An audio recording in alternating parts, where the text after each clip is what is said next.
I am your host, George Brooks. Today we have our featured speaker, Bill Geraci, talking about apps and graphics part 2. We also have an extended special afterglow with Q&A. Let me tell you a little bit about who we are. We are the Suburban Apple users. We are a group of over 100 Chicago area and also nationwide Apple users who meet regularly to exchange best practices, tips, and offer each other ideas about changing technology and, making use of our technical savvy dollars, because we all have a passion about Apple technology. Please join us online at myscau.org. Also, in honor of Women's History Month, we honor the mothers of technology. As you see this picture behind me, I guess I can move over here or over there. We have these individual ladies here. Let me talk a little bit about a few of these individuals. We have Susan Kerr, who is right here. This pointing thing here. Susan is a user guru interface. She is considered to be the Betsy Ross of personal computers. She is actually the designer who helped bring the Apple computer to life. When you turn on your Apple computer and that little smiley face that comes up, that greets you every time, she is the person who invented that. Okay, we also have Hedy Lamarr. Okay, right here, next. She is known as a screen star and not just having a pretty face, but she played a role in the inventing of spreading technology spreading that capitalized the idea of frequency hopping for sending out radio signals. And guess what that led to? Bluetooth and Wi-Fi. So she invented Wi-Fi, okay? Then we also have next to her, right here, Grace Hopper. She was a programming pioneer called the Queen of Software and the grandmother of COBOL. She was also a Navy Rear Admiral. She helped to invent some other early programming languages. She's mostly associated with COBOL, Common Business Oriented Language, which is used still widely today. She designed that back in like the 50s. So. And then we also have next to her, right here, Ada Lovelace. She's an algorithm entrancist. She actually worked way back in the 1800s with Charles Babbage. So remember, behind every guy is a lady, and so she helped Charles Babbage. These are just a few of the mothers of technology. I will place a link in the chat and also in our community so we can further honor them on this Women's History Month. Just want to let everyone know, please keep your microphone muted if you're not talking. If you have a question, please submit your question in the chat and we'll get to your question. We may ask you to unmute and ask your question at that time. If your question is not related to the subject matter that the speaker is speaking about, please hold your question to the afterglow, okay? And remember, if those of you who are not actually joining us live and watching this in the recording, you could have joined us live and asked your question live. But at this time, I'm going to introduce our speaker, Bill Geraci. Bill loves helping people understand how to use computers, these things that he loves. He's been working with computers since the 1990s and has built an invaluable reputation of being the go-to person. Talking to people about the obscure to the disinterested, showing them how they can care about these things called computers and get things done. He's currently the staff computer guy at the University of Chicago and also performs private consulting. So let's do much more and better. Here is our speaker, Bill Geraci. Go ahead, Bill, and I will stop sharing. Hey. Okay, sorry. Hi, everybody. My name is Bill Geraci, as indicated, and I intend to really annoy you deeply, or at least show you some stuff. Where are we with security? My God, I haven't used this in so long. All right, here's share screen. Can anybody see my screen? Yes, sir, we can. Oh, it just works. That's amazing. Okay.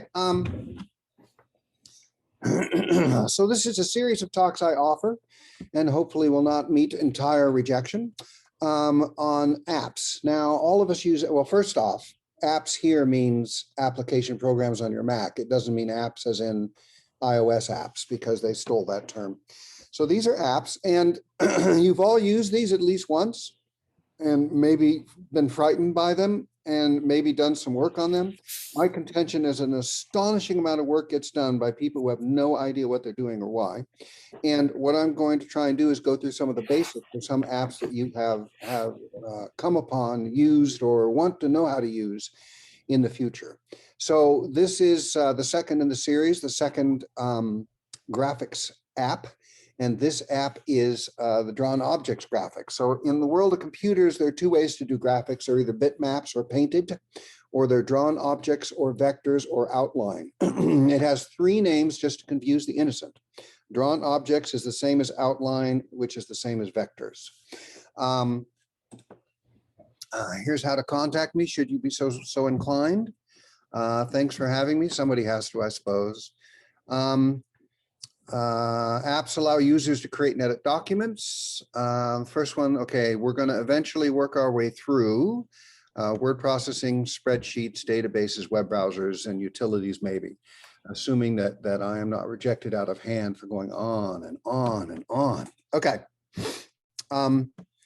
Bitmapped was the earlier, and I think MacDraw, the first Mac drawn objects program, came out pretty much right at the beginning, so very early. But bitmaps were easy from the computer's viewpoint because computers only produce maps of bits, and that's how it works.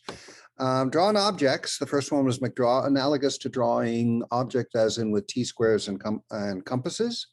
I am the refugee of 2 years of mechanical drafting in junior high school and high school. And this is a period of time when they didn't have computers to do graphics of any kind, unless you had, you know, a couple $1 million lying around. So I actually worked with T-squares and compasses. Somebody had to. It also features device independent resolution. Its advantage is that it's very precise and that it's easily editable. Oh my God. One of my son's cats has decided to visit me. I apologize profoundly. I don't like cats. So that's drawn objects fonts. And here, well, I should go back to that. Anyone recognize these fonts particularly? Yeah. Okay, you're all on mute, so I'll just go ahead. These are the original fonts that shipped with the Mac 128 in 1984. And you'll see they have different names and they have different looks about them. And you see they look really jagged. And the reason they look jagged is because they're bitmap fonts. San Francisco looks okay at 18 point. If you do 19 points, you're sunk. It's ugly. If you do 17, it's ugly. If you do 35, it's ugly. Okay, this is the nature of bitmaps. But you can see here why I call them bitmaps. If you look at this here, sorry. So here's a letter A, and you see there's a map of bits. No, really, that's a map of bits saying, here's the entire area for a letter. And in that letter, here are the 72 dots per inch that make up the screen, and the lowercase a looks like that. That's how bitmaps are drawn. And it's a brilliant technology if you don't have anything else. So here is a bitmap of the letter A. Oh, the letter A is popular, isn't it? And here is an outline vector. Now you see the way the vector or the outline works is it's got little lines and little dots and curves. Really, I mean, when you start to understand stuff, you have to go down to the level of there are little dots and lines and curves, and then it'll start making more sense to you, one hopes. So this is the outline. And when you depict that outline at 72 dots per inch, you get this kind of jaggedy thing. And here's the letter N, and you see here is its outline shape. And then you see which little dots it makes black. But the fun part is when you go from a bitmap to a smooth. This is TrueType. If you're really bored, I could do the history of TrueType because it was produced by Apple and Microsoft a day when Apple and Microsoft were, how do we put it nicely, not congenially aligned. But they did it in order to beat the poo-poo out of your friend and mine, Adobe. more corporate backstabbing on that some other time. So a bitmap is a map of bits, and when you make it bigger, it stays jagged. But an outline will be jaggy at certain resolutions, but as you increase the refinement of the thing you're looking at, it stays smooth. So here, a raster, I guess raster is another way of saying bitmap. What, you guys think I researched this? How much time do you, for what you guys pay me, this is what you get. I think raster might be another term for bitmap. So here's an S, which looks okay at this resolution, and it looks okay at this resolution. But when you make this S big, you get the famous jaggies, and it looks, technically speaking, like poo-poo. Now, this is an S that is a drawn object, and when it's at this size, it actually looks better than that. But when you make it bigger, it still stays smooth. That's called the world of device independent resolution. All right, device means device. So like your monitor is a device, your printer is a device, output devices, okay? Independent means it doesn't matter which device you're looking at, it still is high resolution. So I guess the full term would be output device independent high resolution. See, you know, they pay you more money if you know all these cool words, okay? So vectors or drawn objects or that kind of graphic will be smooth at any resolution. So why isn't everything like that? Well, it turns out that if you want to create a picture of a sailboat sailing away into the sunset, you want to do bitmaps because you have more control. If you want to illustrate how to build a blueprint for a backhoe, right, piece of machinery, you want drawn objects so you can edit it easily. So they're different purposes. Outline fonts, yeah, we don't care about that. Now, here is, do we care about that? Not really. Here is an illustration. So if you're going to build, I don't even know what that is. Is that a breaker upper of cement? I don't know what that device is. But if you're going to build one of these and you want to do drawings of this, and they say, well, the 3/8 inch bolts are more expensive, let's go to the 1/2 inch bolts, and you have to find a way to redo the 1/2 inch. If you've done this with bitmaps, you have to go in there and manually erase every bloody thing and then manually draw every bloody thing. And that is, technically speaking, not fun. But if you do it in outline fonts, you can shrink the size of one or increase the size of one of them and then copy that and paste it. You see what I mean? It's just structurally a much easier way of doing precision stuff. Can you do boats sailing away into the sunset in outline? Sure you can. Would you want to? No, you wouldn't. It's more awkward. But for this kind of illustration, it's much better. Thank you very much. Next month, no, just kidding. Now we're going to go to the hands-on bit. So that's the overview bit. Let me go to the hands-on bit. He says, assuming you can do that. Let's hide PowerPoint. Why is my calendar still open? I don't do anything. It doesn't matter. Why is my thing still visible? One moment, please. Oh yeah, this is what I wanted. You guys think I'm prepared, don't you? Okay, no, not really. Graphics outline bitmapped. Fonts outline SVG. Okay. So this is an illustration. I stole this off the internet, by the way, so that if I'm violating anyone's copyright, we're going to say that it's for a matter of educational exception, because I ain't drawing this myself. Are you kidding? So down here is launching a new program called Affinity Designer. You'll notice, by the way, that the name of this app is GRA-Affinity Designer. I have so many apps and I don't touch them for so long that I then go back and I can't figure out what they are. So what I do is after I've downloaded, I prefix the application by the kind of application it is. So all the word processing sort into word processing, no matter what their name is, all the graphics, etc. I think that's enormously clever. Yeah, okay, fine. All right, so this is an illustration, and that's the one that you saw. And let's see if we can figure out, oh, that's not what I wanted. There we go. Okay, so this is that big thing. And you'll notice that now we're not looking at a picture of it in PowerPoint, but we actually have the file. So I can actually select an element here by single clicking, and you see how it's got these dots. And this, in this program, this thing makes things turn. So I can actually edit things and turn them and resize them. That's not doing what I expect. Hold on a moment. There, now I've actually changed a line. You see, there's a little tiny curve there that goes in that place. And if I do edit, undo, yeah, and edit, undo, transform, and edit, undo, transform again. See where it's supposed to go? It goes right here. Now, some of you are undoubtedly saying, oh my God, this is so tedious and so annoying. Yeah, well, have you ever had to make one of these illustrations? Okay, they're tedious and annoying. However, as they say in the movies, there's a lot of money in these because it's how you get stuff built. So I'm going to do Command A to select all. Did that do what I wanted?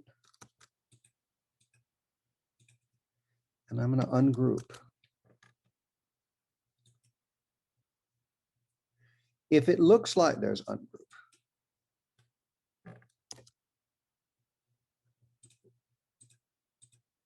If it looks like I'm kind of wandering around, not knowing what I'm doing, it's only because I'm wandering around and not knowing what I'm doing. This program is Affinity Designer. I bought it yesterday. The reason I bought it yesterday is I found out yesterday that the program that I had been using for years and years, something called Graphic, and yes, that's a stupid name for a graphics program. Think of General Motors putting out a line of autos called Car. The program I've been using for years and years, which I'll open just to annoy you. See, Graphic. This program is dead. Now, I don't mean literally it's dead, okay? I mean, I just opened it, so it's obviously not totally dead. But if you go to the About dialog box, it's version 3.1 for Mac, copyright 2018. 2018. 1920, that's 3 years old. And in the world of computers, 3 years old is old. And this thing hasn't been updated in 3 years. They sort of went out of it. If you go to their website, click on various stuff, sometimes you get page errors. You know what I mean? So they're kind of like not keeping their program up to date. And I ran into some problems and I had something I had to produce. I had something I had to produce. Let me show you what I had to produce. I know you want to know. One moment, please. Recent folders, Thunderbird 78.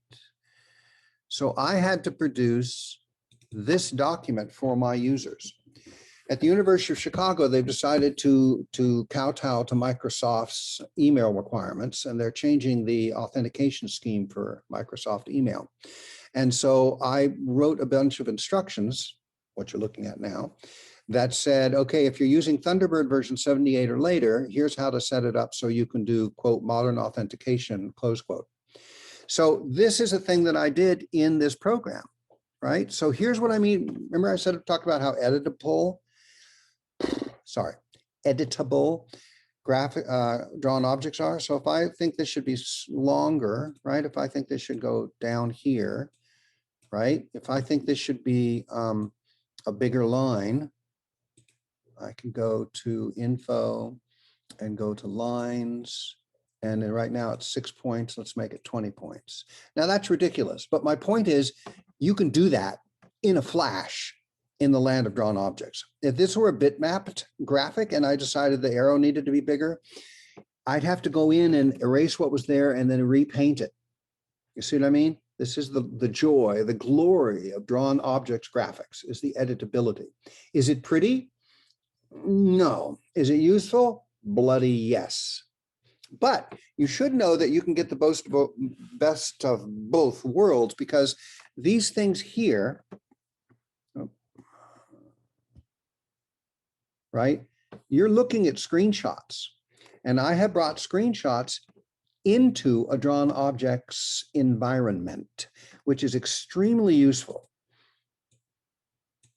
And you see how I'm erasing stuff? See, this is how paint works. Paint graphics, see how that erases? Okay.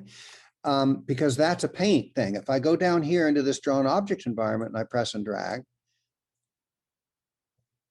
oh crap. And excuse me, this is behaving differently than what I expected. In the older versions of drawn objects programs, a paint erase button tool would do nothing at all, right? But somehow they've convinced it to go ahead and do that. The other nice thing about drawn objects is the fact that you can do text really easily, right? So that email program. Okay. Again, in the land of paint, you can put text into a paint graphic. But if you want to change that text, you have to wipe it away and then re-put it in, and then it doesn't quite line up. And it's, you know, when you print it on a bigger piece of paper, it gets jaggy. You see what I'm saying? But in drawn objects, you can do this kind of editing really, really easily. Microsoft.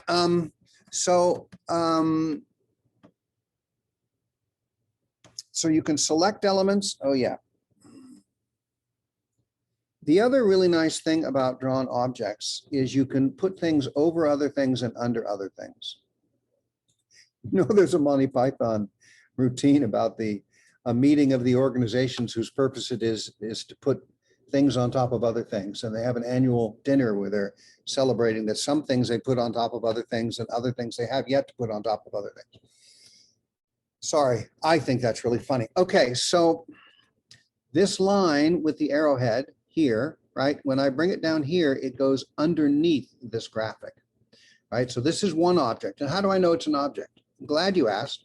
You see these little boxes right here in the corners and in the middle of the lines? Those are called handles. Handles, that's the correct technical term. And you can grab one of those and you can resize, right? But this object, which happens to be a screenshot, is over this object, the arrow. But there's an arrange menu where you can control whether it's at the frontmost, forward. What's the difference between bring to front and forward? Well, because if you have 9 of them, 9 objects on top of each other, the bring to front will come all the way to the front. But if you have 9 of them and you bring forward, it just comes to the 8th level. So I'm going to bring forward. And I'm going to bring forward, and I'm going to bring to front, and see now it's on top. So let's look at this area here, where I have several objects, right? So there's this is an object, this graphic screenshot is an object, this arrow is an object. So I'm going to take the arrow and I'm going to send backward, and I'm going to send backward, and at some point, it's going to go underneath. Maybe the others are already. Hold on a moment. I'm going to bring that to front. See, now it's over those 2, and then I'm going to send it backward. See, now this line appeared, and I'm going to send it backward one more. Send backward. Okay, that's not doing what I want. So I'm going to send it all the way to the back. Send 2 back. Now you see these are over this. I'm going to move this down here. And I'm going to send it backward. See, at some point they're going to disappear over one another. I mean, this may be the part of one of the parts of the program that's broken. Remember how I said this is the 3-year-old version? It may be it's not doing that, because usually if you send backward, it would go underneath one of the others until it goes all the way back. But the moment what looks like what's working is only send to the back and send to the front. But this kind of thing is impossible in the land of bitmaps, right? In the land of drawn objects, you have this kind of control, not only for editing, but placement. And if you want to draw an object, an image, a picture with that kind of control and excuse me, that kind of control and specificity, you want to draw an objects graphics environment, not a bitmap or paint graphics environment. What else did I want to say? So that's that. It'll take graphics. It'll take drawn objects environments will take bitmaps as objects, editability. And of course, you can't really see it too well here. It's interesting when I drag this, do you see how it shows an outline? Hold on. See that? That's because this program, as you move things, is showing them how the program actually handles them. They're outlines that look smooth at any resolution.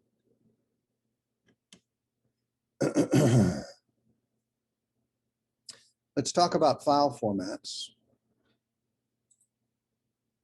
So this particular program will save things as a PSD, a PDF, an SVG, a PNG, a GIF, a JPEG, and a TIFF.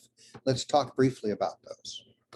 A PSD stands for postscript descriptor? No, postscript document, I'm sorry. This is something that is loved by your friends of mine at Adobe, which means Photoshop and Illustrator and those kinds of programs. PDF we all know and love. It's a vector PDF document that can be viewed. Let me make this a little bigger so it's easy for you to see. Okay, vector PDF.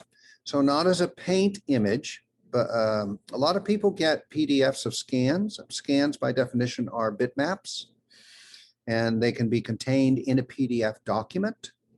But this is a vector PDF, vector, drawn object, remember all those common terms, or synonyms, not common terms. So you can export from this particular program as a PDF. SVG is a document viewed by other vector illustration applications. So an SVG is kind of like a JPEG.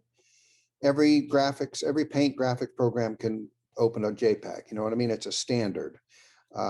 Whereas this program known as this program known as Graphic, its native file format is known as iDraw, and that can only be read by programs that happen to be set up to do iDraw. But every drawn object programs can open and edit an SVG. PNG is a image. Now they're saying the word image here, but what they mean is bitmap image, right? PNG is a bitmap. GIF is another kind of bitmap. JPEG is the most common, most important file format that's a convention in the world of bitmaps. And TIFF, TIFF stands for Tagged Information File Format. Aren't you impressed? I know that. I'm impressed. I know that. And TIFF is another kind of bitmap, but it's not a lossy file format. It doesn't lose data. It's 100% of the data. And although you can do a compressed. So one moment, I'm seeing if we can change. No, it doesn't show the size. That's too bad. So all these have different features and different, sometimes when you click on some of them down here, it changes down below, right? JPEG has a quality line because it's compressing. It'll take data out to make the file smaller. PSD doesn't have that. PDF doesn't have that. SVG, I don't even know what an sRGB is. PNG, you see what I mean? So this one is lossy, and this is the only one that's lossy. By that, I mean, again, a file format that compresses and takes data out. So that's a bit about the file formats available.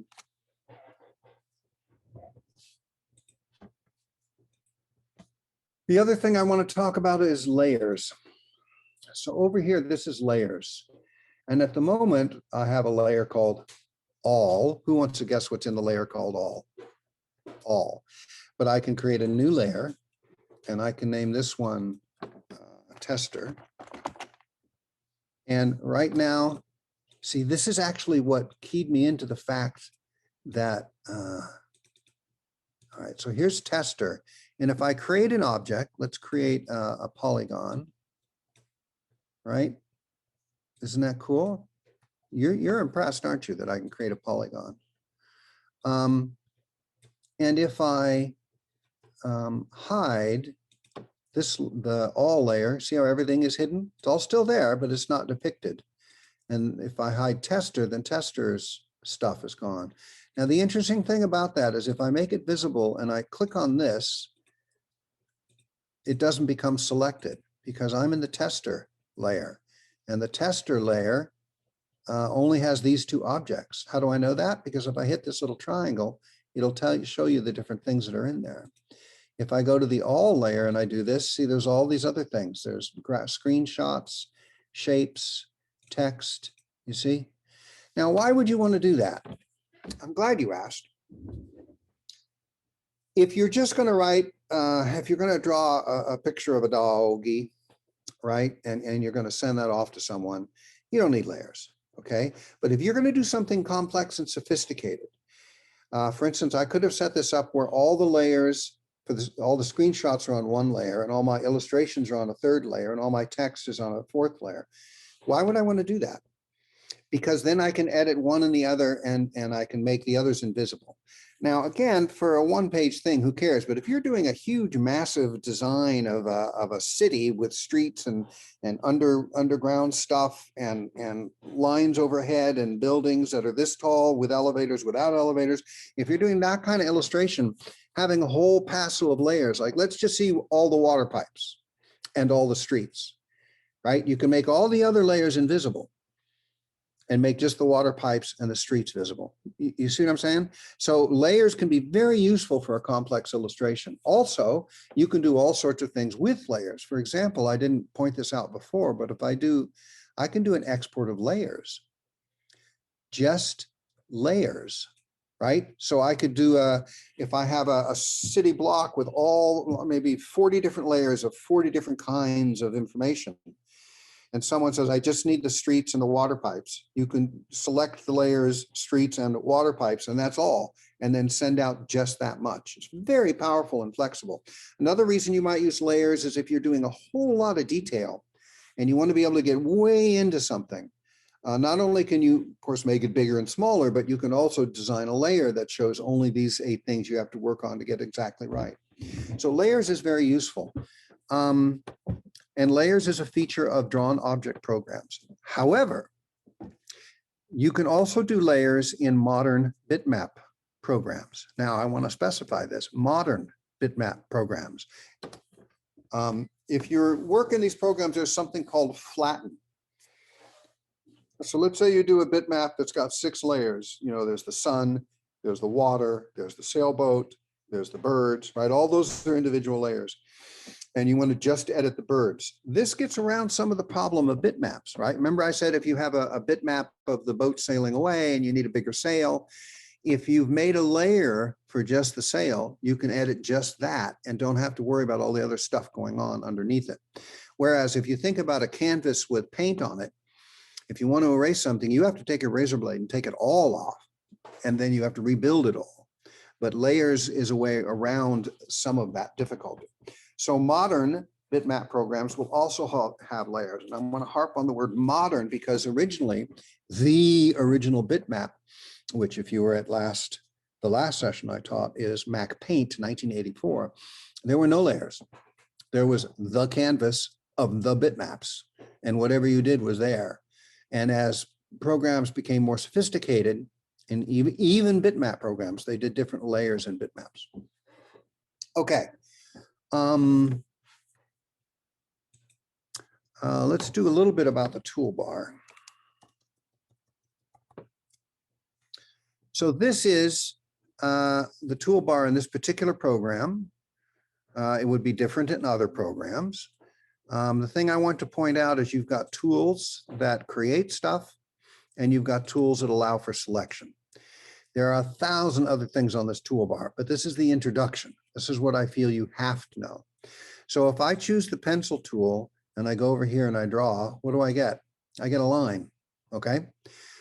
But if I want to select that line, I go to the selection tool. You see how other things become selected?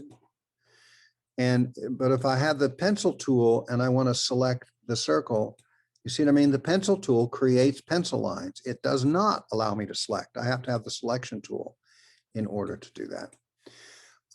You're going to say, well, God, that's obvious. And the answer is, well, yeah, now it is. But when I started using this program, I kept going, I can't select things, right? It's up here, the selection tool.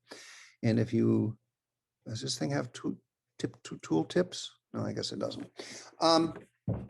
There it is. There's the pen tool. There's the path selection. Move. What's path selection?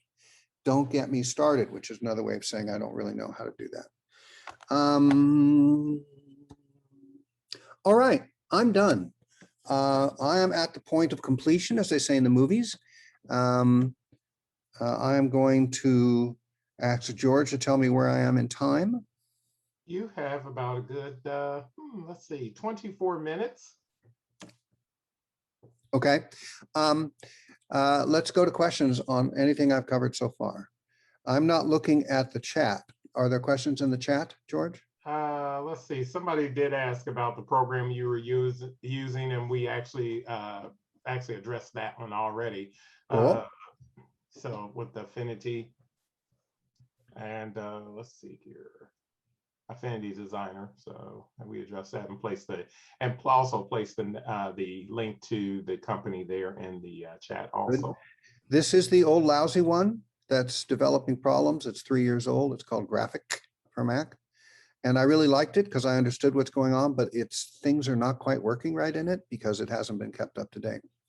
So I have owned Affinity Design or whatever it is for 2 days. And it really frustrates me. My rule is until I've done it, it's theoretical, and Affinity has all these variegated designs and tools and things and stuff, and I'll have to explore them all. And when I originally started with a program named Graphic, I hated it because I didn't understand everything. And now I'm starting with this one and I hate it. That's how the world works. Other questions or comments? Looks like there's a question asking about the price. Chad, you want to go ahead and unmute your mic and ask your question?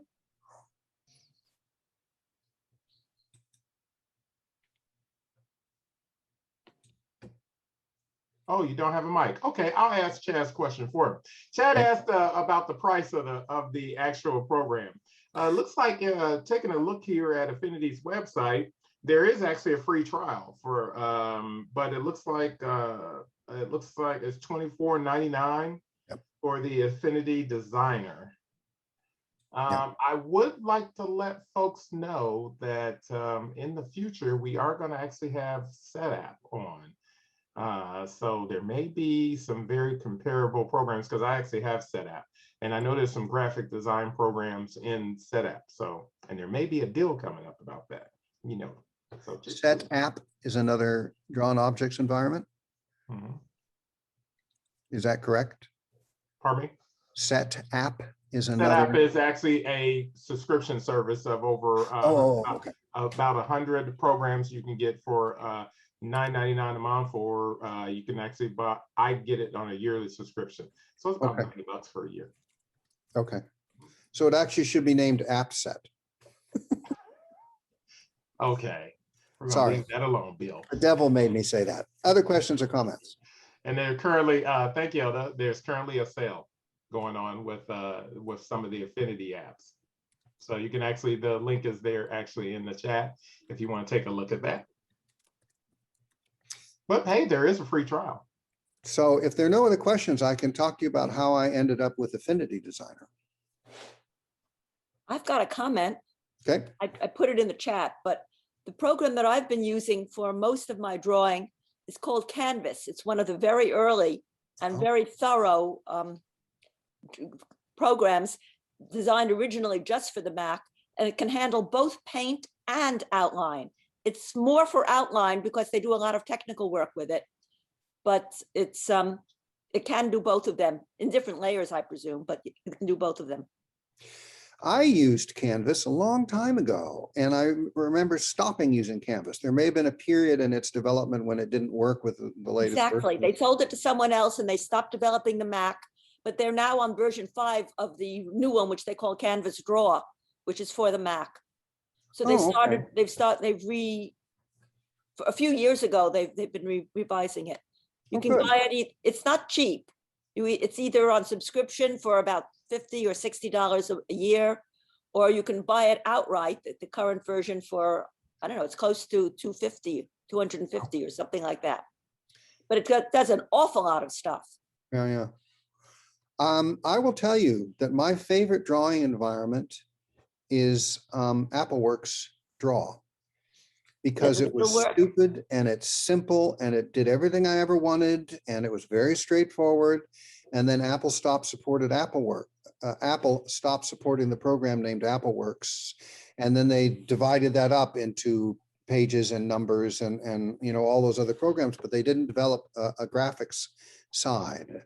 They had AppleWorks Paint environment and AppleWorks Draw environment, and that was perfect. I used it as long as I could until Apple shoved it out the door and no longer supported it. Yeah. Okay, thank you, Susan, for that comment and question there. We appreciate that as always. By the way, if Frank, okay, go ahead, Frank. Yeah, I have Affinity Designer, and I bought it from Affinity for $50 in the App Store. And they didn't have Affinity Photo. So Designer does both, just like the one you were mentioning. Designer, if you go into personas in the Designer, what that means is that if you want the photo persona, which would be the paint program, okay, versus the drawing persona. I'm pretty sure there's persona issues. Persona. Yeah, those see up in the upper left. I know, I just did that. So here it says pixel persona, Yeah, and that's the that's the which blue looks one. like, Yeah, oh, I'm so glad I bought this because now I can do things that I didn't know I could do. well, that's plus if you go to Affinity, I think they have the whole tutorial set on video to take you through how to use it. Well, now wait a minute. I'm a Sorry, professional computer didn't mean guy. to I don't do insult tutorials. Oh, okay. I mess with it. And when I'm really bored, I look at the online help. And when I'm really annoyed, I go to the tutorials. Well, I hope I've annoyed you enough. I have had people tell me, it's like, I use a Mac. My daughter, okay. My daughter is born and raised on the Mac, which will not be a surprise to you because I'm a Mac guy. And she told me she was having trouble with some bloody program. And I said, well, you can look at the manual. She says, I don't look at manuals, which is such a great Mac attitude, right? You should be able to actually use the bloody program. I mean, that's the whole point of the friendlier user interface. But there are times when I actually go look at the manual. But yeah, you've got this designer persona, which gives you all the drawn objects tools. And you've got the pixel persona, which gives you all the paint tools. And I now know this program is twice as valuable as I thought it was. Thank you. Okay. That's why I come to these meetings, by the way. Yes, you need to get stuff as well as give it. Other questions or comments? I know there's a question here in the chat about, want to mention some open source options like Inkscape and Libra Office Draw. Okay. Also grabbed, oh, so now Chad, you got your mic, okay. But somebody also mentioned that LibreOffice will open old AppleWorks files. Oh, that's So valuable. Yeah, so it looks like LibreOffice, well, I'm going to file that away because I've had several clients who I say, your Mac broke and you need a new Mac, and the Mac will run the new operating system. This is new as of like 10 years ago, and it won't run AppleWorks anymore. And they look at me like, but I've got my life in AppleWorks. I says, well, we can buy you an older machine, but LibreOffice will open old AppleWorks documents. Yet another reason I come to these meetings.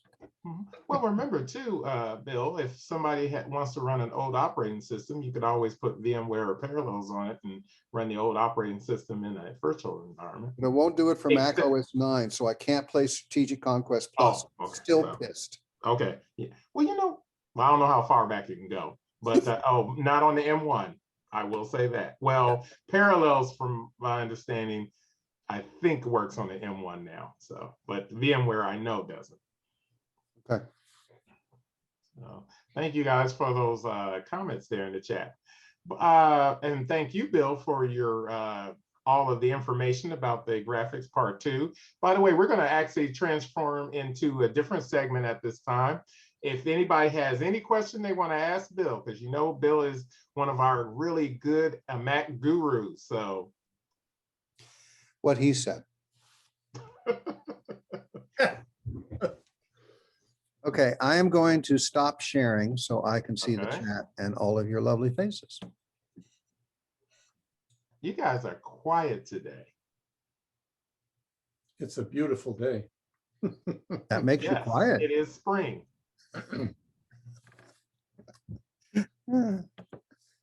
So nobody has any questions to ask Bill. Bill, have you tried the M1 chip? Nope. Yeah, I've heard good things about it. First off, the compatibility problems are not ridiculously bad. Second off, if you have a laptop, apparently the energy savings are really impressive, as in the battery will run longer. Mhm. It's supposed to be quite a bit faster. If you want to get into corporate backstabbing, let's talk about the M1 chip. I learned yesterday that Intel has run a whole series of advertisements about how terrible the M1 chip is. Like, really? I mean, it's called, they're doing it, they're making money off of it. We aren't making any money off of it, therefore it must be bad. It's like, wait a minute, guys. There's technical specs and then there's what you're able to profit off of. So Apple, you know, this is, let's see, they had the 68,000 series chips, they had the PowerPC chips, and they went to Intel. Is there a fourth one there I missed? I don't No. think so. Right, okay. Well, unless you call it Linux. Well, that's an operating system. I'm talking about the CPU. So the 68K series, which was, I'm not gonna. Motorola. Yes, that's right. Anyway, Apple has changed chip again. And if you understand how these things work, since no one's asking questions, I'm just going to go on about this. So there, you documents are what you see. Applications allow you to create and edit documents, and then the operating system, and then the hardware. So the chip is down in the hardware level. The operating system has to talk to the hardware. Some applications will talk directly to the hardware, particularly classes of applications like utilities or really high-end applications like Photoshop. Those are things that go right into the hardware. But I mean, if you have, you know, like an average stupid program, it doesn't go down in the hardware, but something really demanding will go into the hardware because it'll be faster. But when you change the chip, right, obviously the operating system has to change, but then you emulate the old chip for most programs and the stuff you used to have works. If I recall correctly, the operating system version 7.5.1 was one of the most important operating systems in the history of the Mac. And all of you are going, what? I've never heard of that. That's the one that allowed your existing 68K stuff to work on the new PowerPC chips. It was an enormously clever piece of work, and something Apple's really good at it. So the M1 chip is a different chip, a CPU, the basic hardware level thing. So they wrote the operating system so it would talk to the CPU. If applications only talk to the operating system, in theory, the applications will work on an M1 chip. But a lot of applications that are very performance demanding, not writing a letter to mom, but, you know, processing images and movies and stuff, they talk right to the chip. And so if you change the chip, they, how do we put it nicely, don't work. Right? So a lot of high-end applications won't work on an M1 chip. So your friends and mine at Apple have something called Rosetta 2, which is a bunch of software they add to the operating system talking to an M1 that'll allow chips that directly address the hardware to be able to work in the M1. That's called emulation. It pretends to be the other chip. Apple is really good at these emulation things. But some apps still won't work because they call on the chip in a set of routines that just stop it from working. And that's really a problem if you happen to need those apps. So there's always this transition time. We're always in a transition time. Anyone remember when we went from ADB cables to USB cables. Anyone remember when we went from USB-A to USB-C? Yeah, Mhm. okay. So we're in this transition time, and transition times will stop as soon as you're dead. Okay, transition is, and then everyone else thinks of everything else, but transition is all there really is. So we're now in a transition period where some apps are not going to work on the M1 chip. No, so the question is, why did they go to the M1 chip? And the answer is Intel. Intel is a chip maker, and you may have heard of them. They have a big advertising campaign. The problem with Intel, is anyone bored enough? They have another question, or you want me to ramble on? Ramble on. Go ahead, continue. I want to see where this is going. I love you guys. You let me talk. So, I mean, I live in a family where people say, Dad's lecturing again. Okay, so why did Apple go to the M1 chip and leave Intel? Intel is a brilliant company that's made enormous advances over a long time, and they are stuck. They are stuck. They're hoisted their own petard. Remember that every strength is its own weakness. Every weakness is its own strength. So the things that make Intel really good is because it has this reach of decades of, and in the world of computers, decades is a long time, decades of computer compatibility. But that means they have to continue to make chips that support those decades of compatibility. This is technically known as a problem because things have changed. The underlying technology stuff has changed. So Apple says, we don't care. We can make our own stuff that is cheaper to produce because we don't have to pay for your profit margin. Better in the sense of electric. So you have to see where my face is to move the finger so you can see it, because the pink on pink and then the pink on black, you see? This is why I need to see myself in the Zoom picture. Okay, so we can make our own stuff, which means it's more profitable for us. We can make it because it's better because we only need to make it for us. Intel has to make chips for 1,000 different uses. Apple has to make things for like 4 different uses. And Intel has to make stuff compatible with all those. The other thing is Intel architecture, the way they build their chips, is not very energy efficient compared to what could be done. So if you have 2 MacBook Pros, one running an Intel chip and running an M1 chip, the M1 chip will last longer. I mean, the battery will last longer. You know what I mean? Because the M1 chip draws less power. And every laptop maker has been after Intel for years, do what you do better and draw less power, because then we don't need batteries that are as big and they don't run out as often. We can sell more of them, that kind of thing. And Intel has been trying to do that, but Intel has not, how do we put it nicely, has not been very successful at that. And the Apple's M1 chip is markedly better than the Intel chip at energy efficiency. Part of that is the 5 nano processing thing, which you don't even want me to begin to get into that crap, assuming I could. The other thing is that it's not only more efficient in energy use, it's more powerful. That is, one processor cycle on an M1 chip can get more work done from the computer's viewpoint than one processor cycle on a Intel chip. So why doesn't everyone have M1 chips? Well, because everyone has this Intel tail, right? The tail that wags the dog, right? This whole history of Intel usage. They've got all this architecture and everything set up, assuming an M1 chip. Apple makes its own hardware. You have to remember that the big difference, we like Apple Macintosh stuff because we've been doing it for years and we see its advantages and stuff. But from the rest of the world's viewpoint, the big difference between Apple stuff and not Apple stuff, Samsung and HP and Dell and all those guys, is Apple makes the hardware. Apple makes the operating system. And Apple also makes a bunch of the apps we use, right? Look at the world from the Windows user. 18 different major companies make Windows hardware. One company makes all the Windows chips. One company makes all the operating systems. That is Intel and Microsoft Windows.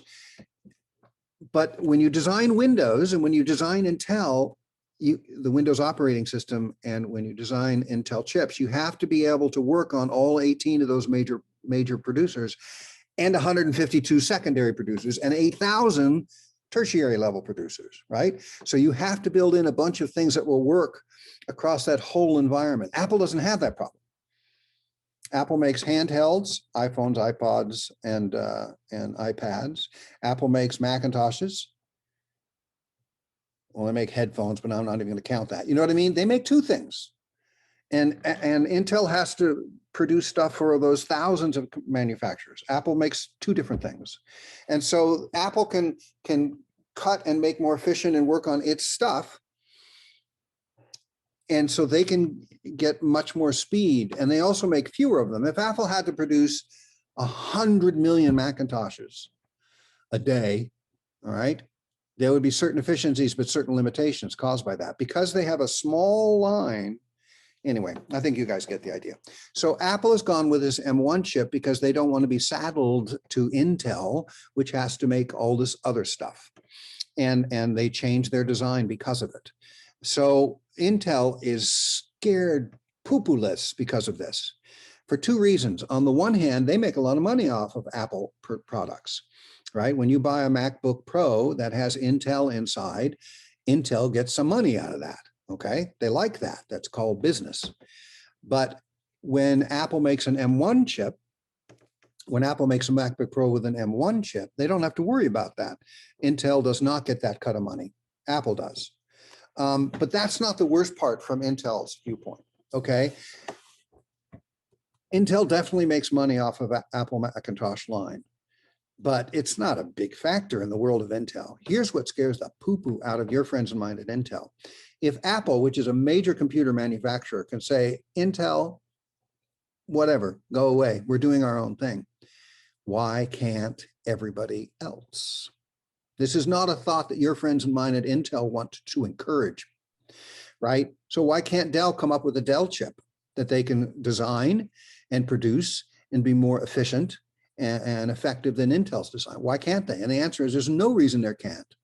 Now, Intel has very cleverly designed this scheme with a little Intel inside sticker, which means it's good. Maybe, maybe not, but you know what I mean? It's a psychological element in the marketplace, and most of the marketplace is only intellectual. I used to be able to speak. You bring up a very, very valid point, Bill. I will say, and full disclosure. I'm sorry you sound so surprised. Go ahead. No, well, full disclosure, I am an Intel shareholder. Well, there you are. Yeah, you bring up a very valid point, and I do totally. It makes me actually, well, okay, I won't comment any further about that, but I will say this: I definitely appreciate your insights on that. Very well done, very well spoken. And I will say this, we appreciate your presentation today on graphics. And I would like to let everyone know that you will be receiving a survey for those of you who attended today's meeting. This recording will also be posted in the community. Also, for those of you who are watching this on a recording, you could have joined us live and you could have asked Bill a question or asked another question. I would like to say, if you're not a member of our great group of individuals here, please do not hesitate to go to our website at MySCAU and sign up. And at this time, I'm going to say, oh, by the way, let me remind you of our upcoming meetings. Our next main meeting will be, hey, believe it or not, this is the last meeting for March. It will be in April, April the 3rd. Our next iOS SIG will be April the 7th. We will also have another main meeting on the, on the 17th, and our photo SIG will be on April the 21st. My name is George Brooks, and on behalf of the board of directors of the Suburban Chicago Apple users, I want to thank you all for joining us, and have a good Mac Apple Day, and see you next time.